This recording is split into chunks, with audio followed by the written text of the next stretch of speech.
Hi, welcome back to my channel. I'm Jazz, this is Travels in Fiction. Welcome if you're new.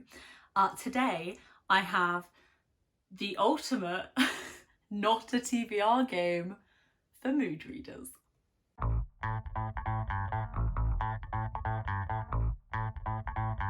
Okay, so background. I'm a mood reader.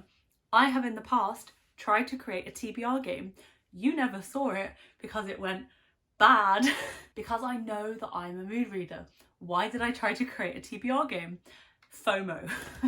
I love watching TBR games. One of my faves is Dart Attack from Maddie, book browsing blog. I love watching them. I love board games. You can probably see my board game collection in the background. I feel like every board game has now been made into a TBR game and it is truly wonderful. The creativity is sky high. I love it. And I want to take part, but I am such a mood reader. I can't do a TBR game. If I'm taking part in a readathon, I might set myself a TBR, but honestly, they just demotivate me to read. And I know that for TBRs, a lot of people, it creates structure for them. It gives them guidance in what is otherwise, oh my God, I have no idea what to pick. And that's wonderful. But that is just not the case for me. But I love TBR games. Enter the ultimate not a TBR game for mood readers. So my plan with this game is to just play it every month. There's absolutely no stakes. None of these books that I'm going to show you are going to be books that I'm going to read this month. They might be, coincidentally, but this isn't a TBR. This is not a TBR game. I figured, what's the best part of the TBR game? It's the prompts. It's getting a prompt and then matching a book to that prompt. That's so fun. So I'm just gonna do that. I'm basically just doing a book challenge, but it's like a book challenge I'm gonna do every month. I'm gonna try and figure out a way, of which I don't know yet, so that if you wanted to take part, you can. There'll probably be like a Google Doc, or I might just leave the prompts that I got down in the description if you want to use them. This is beta version 1 of the ultimate not a TBR game for mood readers. So what is the game? I have a dice here, just a regular good old dice, 1 to 6. And then in here, I have loads of prompts from my defunct TBR game and various other videos where I've needed a prompt. So there's stuff in here about book covers, about specific types of books. So what I'm going to do, and I have to thank Ben, my partner, for helping me brainstorm this game. What I'm going to do is roll the dice, and then whichever number I get, I then pick a prompt. So say I get the number 3. I then pick a prompt and have to pick 3 books that relate to that prompt. And I feel like it's a nice way to just get to know my shelves a little bit, get to know the books that I've already read, some of which are on my TBR. I've also got a categories letter dice here, and I'm gonna just sporadically use this if one of the prompts, for example, is pick a non-fiction. That's really vague, so I might roll the letter dice and then it'll be pick a non-fiction beginning with this letter. So we're gonna just see how it goes as to whether that gets used. I hope that all made sense. Please leave suggestions or comments below because I'm really excited about this, because I always get such FOMO in TBR game season, aka the beginning / end of each month. So I'm hoping this will just be a fun way for me and any other mood reader that wants to just have a bit of fun, but there's no pressure and you can still continue to read what you want. You're just playing a game. There's no rhyme or reason as to how many I pick.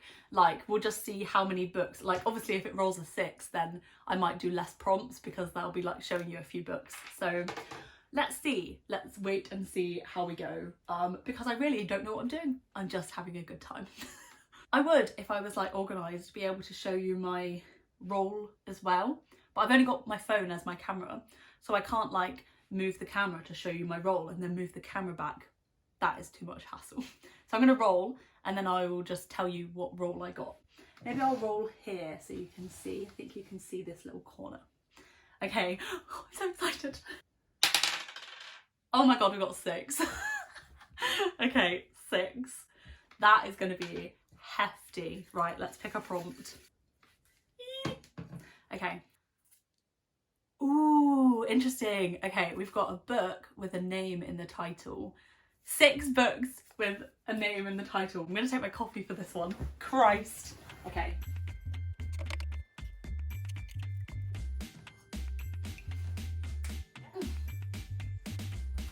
Success. We have got... I dropped them all. Okay. Oh my goodness. We have got 3 books I've read, 1 that I've half read, and 2 that I haven't read. Let's start with the books that I have read. The prompt was a book with a name in the title. We have got The Storied Life of A.J. Filkry by Gabrielle Zevin. Read this a really long time ago, but from what I can remember, this was like a book about a man in an island. It's like on an island, and he runs this bookshop, and he's like a super grumpy man, and then by the end he's not a grumpy man. That's the like vague like plot. I remember really liking this one actually. Then we have Queenie by Candice Carter-Williams. Queenie being the main character, and this is like a new adult set in London, and we kind of follow Queenie and her life and her like aspirations to be a journalist mixed in with her like dating life, and I really liked it. Then we've got this one, My Dark Vanessa by Kate Elizabeth Russell. This is a really, really dark book. Trigger warnings for rape, sexual assault and grooming. This one follows Vanessa in the past and in the present as she kind of is looking back on what happened as a teen when she is groomed by her teacher. Then the book that I've half read is The Autobiography of Malcolm X. This is one that I read in uni, and I'd like to go back and read it a little bit slower because I had to read it so fast for uni, and it is quite long. It's just 500 pages, so that is quite a chunky book, and I feel like I didn't take it in as much as I would have liked to looking back because I was having to, you know, write essays about it and stuff like that. But yeah, this is The Autobiography of Malcolm X. And then the 2 books on my TBR. The first one, At Your Age, Eve Brown, by Talia Hibbert, is the last book in the Brown Sisters trilogy, and I'm really, really excited to get to this one. I've loved the first 2, and I know that both Eve and Jacob, I think is the guy's name?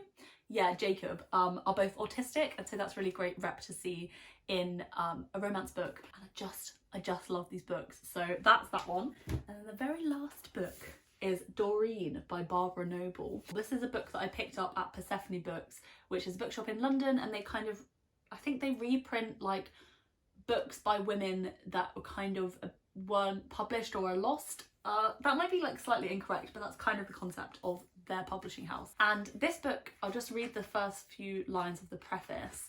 It says, Doreen opens at a turning point in the Second World War when the uneasy calm of the phony war has been shattered by the start of the Blitz. This was a year after London's children were first evacuated out of danger through the aptly named Operation Pied Piper. This isn't really a part of history that I read about that often, even though a lot of historical fiction books are set around the First and the Second World War, so it's not exactly, wow, what an unspoken of part of history sort of thing, but I don't read that much about it, and so I picked this up and I am excited to get to it when I get to it. Right, let's do another prompt. Right, I'm rolling the dice to see how many books we are picking up. Oh, just 1. It's gonna have to be a really good one, isn't it? Christ, okay. Right. Ooh. Shall I try and... I don't know what it says. Pick a well, it says read, but I'm saying pick because this was when I was going to read them, but I'm not reading them. Pick a pre-1994 book, aka a book published before I was born. Okay. I mean, I could pick Doreen, but I'm not going to. I'll pick something else. Okay, I've picked a book. What year is it published in? I haven't actually even checked, but it's definitely pre-1994. First published as an Oxford World's Classic paperback, 1988. New edition, 2009. But I think it's older than that. Okay, so I think this was actually originally published in like 1762. Okay, so this is The History of Rasselas, Prince of Abyssinia by Samuel Johnson. So this was a book I had to read in uni. It's one of my best friend's favourite books, Amy, and we were in the same module and I just didn't finish it. I just don't know if I didn't even have time or what. It's annotated from uni, but I didn't finish it. I know I didn't finish it, and I would like to finish it. Classics are not things that I gravitate towards, but this has kind of The way that Amy describes it, even though I have half read it, I didn't really get that much out of it when I was reading it. Again, that could be a whole video. Having to read at uni is a very different experience. It's about him and his like friends escaping the place that they live called the Happy Valley, and it's kind of like a very old like take on mental health and depression, but with no names because that wasn't what it actually was, but that is how you can read it now. So I'm kind of intrigued to read it. So that's the one I'm picking, definitely published before I was born. Okay, let's roll again. 2. Okay. This is so fun, I'm having a good time. Okay. Okay, this prompt says, randomly pick 3 letters from the bananagrams bag. Read a book. Pick a book containing those letters. This is fun. Okay, so I guess I'll pick 2 books containing those letters. Oh my god, that's quite hard. Okay, let me get the bananagrams bag. For those who don't know, bananagrams is a great letter game. And so this bag is basically full of letters. Okay, I'm not looking. I'm just going to take and show you. I don't know which way round this is meant to be. Oh, Christ. J, okay. Is that the right way around? Yes, T. Oh my god. An O. Okay. Oh god, that is not easy. Okay, so it has to include the letters J, O, and T. Actually, 2 books have to. Right, let's have a look, shall we? I mean, no books start with the letter J though. Christ. It doesn't have to start with it though, does it? Okay.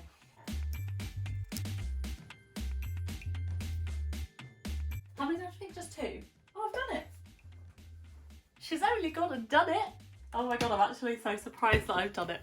Okay, right. The first book I picked was The Isabel Journal, which is actually a book that I've spoken about quite recently in my graphic novel video, which you can watch up there if you would like to.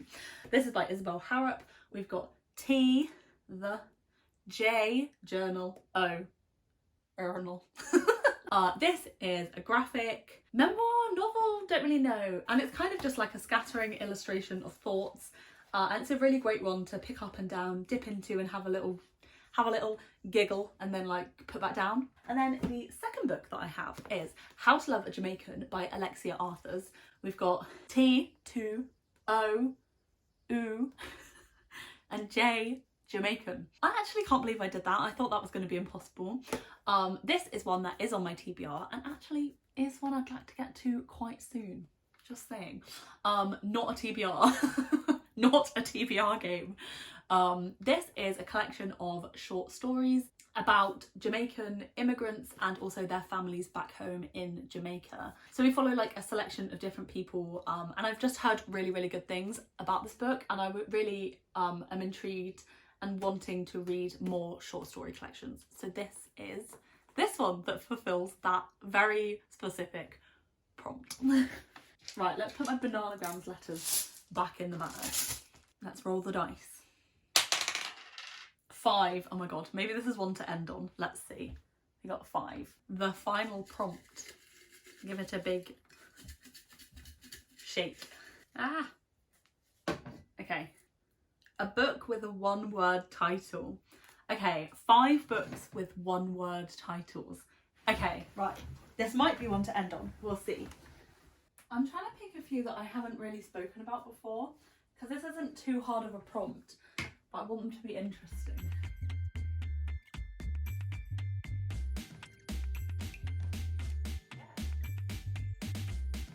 Okay, right, I've got it. I've got it. I kind of don't want this to be my last one. I'm having too good fun. So here are the books that I have picked. We have got Semicolon by Cecilia Watson. How a misunderstood punctuation mark can improve your writing, enrich your reading, and maybe even change your life. This is a non-fiction that is on my TBR. Then we have got Proud, compiled by Juno Dawson. So this is a collection of stories, poetry and art, all on the theme of pride. This is a great book, one that I would love to reread. The next is Disgrace by J.M. Coetzee. This is one of Ben's old books and I kind of claimed it because Ben was going to get rid of it, and I was like, oh, I'm kind of intrigued. And then I saw Jack Edwards talking about it, and it kind of intrigued me to pick it up, and I already got it, so I was like, okay, we'll keep it. And it's set in South Africa, in Cape Town, and that's kind of all that I know. And it is called Disgrace. Then we have got Lullaby by Leila Slimani. This is a French translation. I saw a lot about this a year or so ago, maybe a few years ago. When did it come out? It came out in 2018, so maybe it was 2018 that I saw a lot about it. I don't know. And it just says, the baby is dead. It took only a few seconds. Very here for a thriller. And then the last one that I think is one word, it looks like it's one word on the title on the side, is Crosshairs by Catherine Hernandez. And this is a dystopian set in a terrifyingly familiar near future, with massive floods leading to rampant homelessness and devastation. A government-sanctioned regime called the Boots seizes on the opportunity to round up communities of colour, the disabled and the LGBTQ+ people into labour camps. Very interesting concept, and I really love dystopian books, and I feel like that's going to have some really interesting commentary. So this is also on my TBR. So actually, fair few of those were on my TBR. 4 of them, in fact. So there we go. Very interesting. Those were 5 books, all with one word titles. Okay, I'm going to actually just do one more. Just one more. And then we will call it a day. Oh no, I need to roll my dice. Oh God, we've got 6. Okay, this is definitely one to end on. 6. Wish me luck. I mean, I'm not reading them, am I? Can you imagine if that was then my TBR for the month? What chaos we would be in for. Okay. A book with a title vertical on the spine. Interesting. Okay. 6 books. 6 books with a title vertical on the spine. Christ. Oh my God, none of them are vertical. That one is. Yes. 1. Oh my God, I'm on 4. I'm on 4. I'm on 4. I just thought I had 5 and I was like, yeah, I'm nearly there. That isn't vertical on the spine. I was like, oh yeah, Jog On Journal by Bella Mackie. That's just regular. Well, okay. We're putting that one back.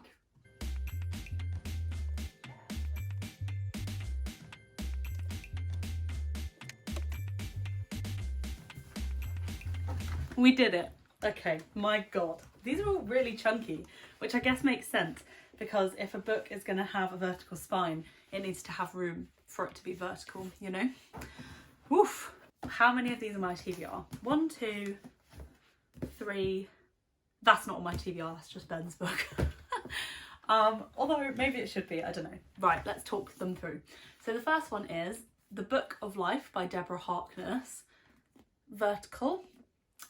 This and the rest of the series actually all have vertical spines. This is one, like this series, I got for Christmas a few years ago, but I'm not sure because I don't read that much fantasy. It's now the TV show that is A Discovery of Witches, and I have heard really good things about the TV show, and I think maybe this is something that I could like, but it's just so far out of my comfort zone. So I don't know, has anyone read these? And as a non-fantasy reader, do you think that I would enjoy? Please let me know. Then we have got This Star Won't Go Out by Esther Earle. That is also vertical on the spine. It says The Life and Words of Esther Grace Earle, and it's kind of like pictures and photos and diary entries. And if you don't know, Esther Earle was a nerd fighter who passed away from cancer in 2010. And John Green dedicated his novel The Fault in Our Stars to Esther. And then the next book, which is a really bent spine, my sister dropped this in the bath and then had to buy another one because it wasn't even her book, and then she gave me the bath book, is She Said by Jodie Cantor and Megan Twohey.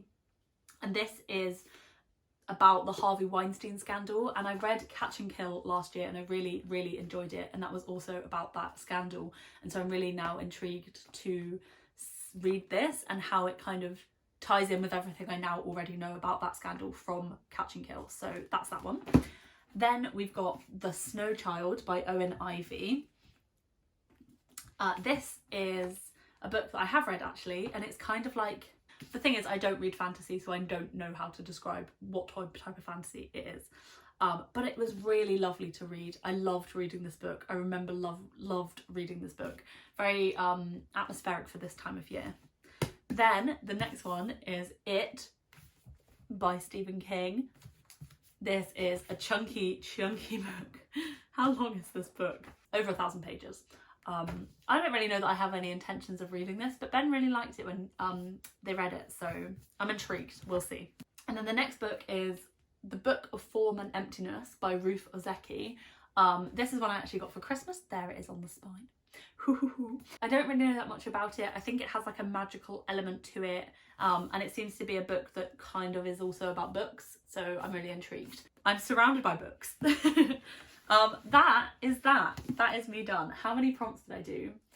5. I did 5. That is quite a lot, and we ended up talking about a whole bunch of books.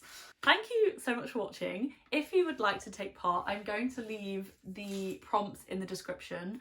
If you have any prompts, please leave them below because I will just add them into this sheet. That would be amazing. But yeah, let me know if you enjoyed this. If you have any suggestions for next month, because I am going to be doing it every month in place of what could have been a TBR game if I was a TBR reader. If you got to the end of the video, please leave a little dice emoji. Let me know if anybody takes part in this. That would be amazing. Please let me know.